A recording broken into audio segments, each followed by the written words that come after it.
Hello, everybody.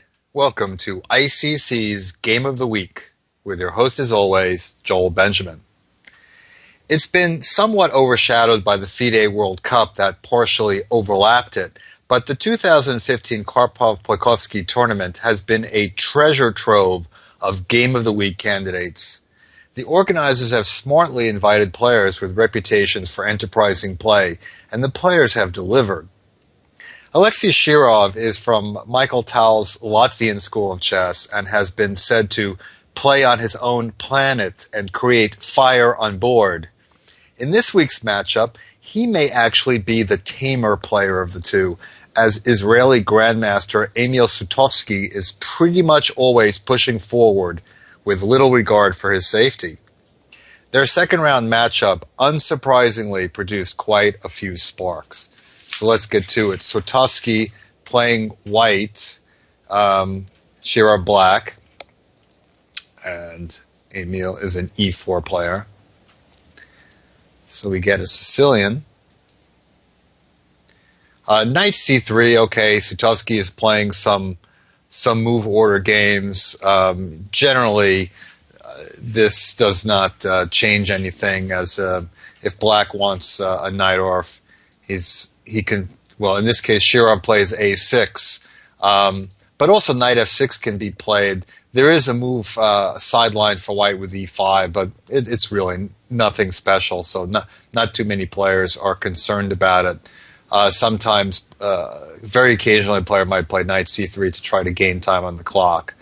I guess maybe a6 is hyper accurate if you want to play a knight off, and they get back into it.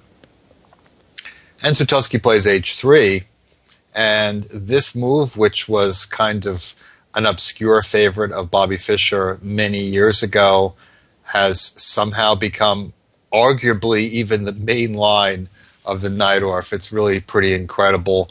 Certainly bishop g5 is a big move, and people still play bishop e3.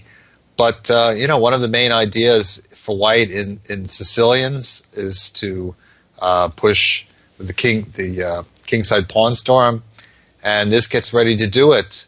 We've seen many games in the past where white would play g3 and fianchetto and then later push, but here white gets it on right away, and since the Carey's attack proved to be so successful against the Scheveningen, it does make some sense that this could work against the knight off as well.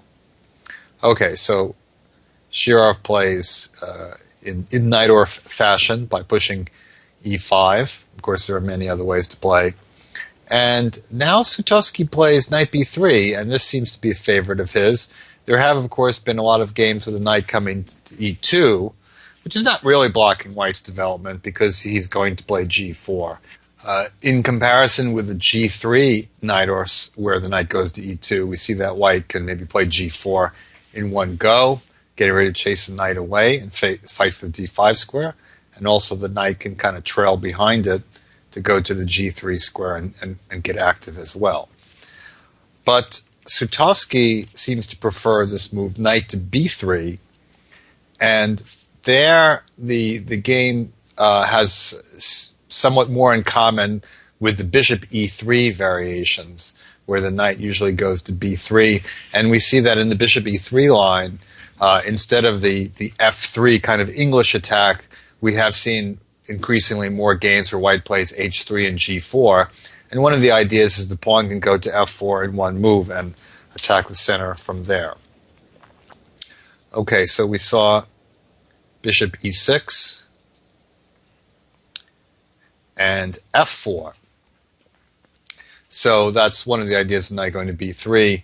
And whenever black plays an early bishop e6 in these knight offs, very often white responds with f4 because he's getting ready to play f5 with tempo. And usually black wants this bishop to have a place to land. And so hence we can see a move like b5. Okay, Shirov played knight b7, but b5 was played by Hizmatulin in the first